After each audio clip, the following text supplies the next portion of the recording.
Қайырлы күн достар. Көпшіліктің сұрауы бойынша какаосыз қарапайым классикалық капкейк жасап үйренеміз. Ол үшін бізге қант, ұн, сүт, сұйық май, 2 жұмыртқа керек. Бұл рецептте қарапайым миксер қолдансаңыздар да болады. Рецепт өте оңай.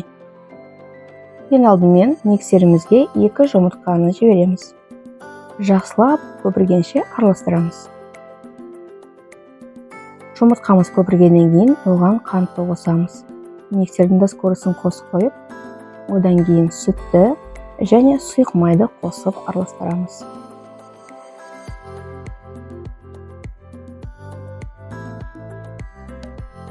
Массамыз араласқаннан кейін біртіндеп ұнды қоса бастаймыз.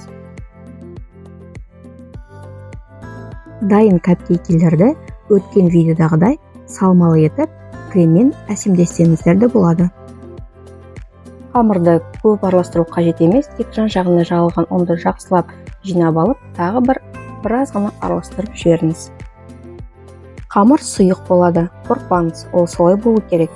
Ендігі сәтте біз осы қамырды капкейк ыдыстарына өзіңізге ыңғайлы әдіспен құйып шығуымыз керек. Мен кондитерлік мешок қолданамын, маған солай ыңғайлы. Ал сіз қасық, ожау немесе басқа заттарды қолдансаңыз болады. Капкейк ыдыстары әртүрлі болуы мүмкін. Силикон, темір немесе осындай арнайы қолда барын пайдалана беріңіз. Мен қамырды кондитерлік мешок арқылы құйғанды әдетке айналдырдым. Ұшын ақырын кесіп алып, формаларда 3/1 бөлігін ғана толтырасыз. Себебі қамыр өте жақсы көтеріледі. Соны ескеріңіз.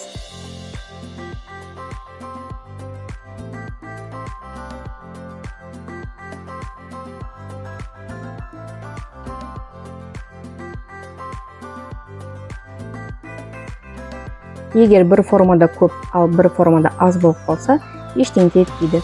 Қасық арқылы осылай абайлап салып алуға болады. Бұдан кейін қамырымызды алдын ала қыздырылған духовкаға жібереміз. Жарты сағат 180 градус.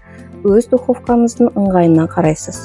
Дайын өнімді құрғақ шпажкаға тексеруге болады, немесе үстінен басып көрсеңіз, ол формасын жоғалтпайды. Капкейктер өте дәмді және ылғалды болып шығады. Астарыңыз дәмді болсын. Келесі кездескенше.